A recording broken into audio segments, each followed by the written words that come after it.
در آستانه روز جهانی زن، انستیتوت ملی موسیقی افغانستان سرود زن را همگانی ساخت. زنان سربلند، زنان ارجمند. دانش آموزان این انستیتوت به رهبری نگین خپلواک سرود زن را سرودند. خوشبختانه این سرود زودتر آماده کردیم به خاطر از اینکه 8 مارچ زودتر یعنی افتتاحش بکنیم و همگی ببینن.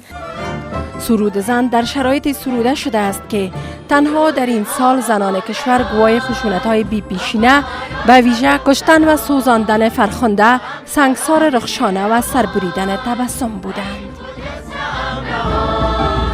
در رابطه با مسئولیت‌های اجتماعی ما سرود زن اولین کار نیست که ما انجام دادیم.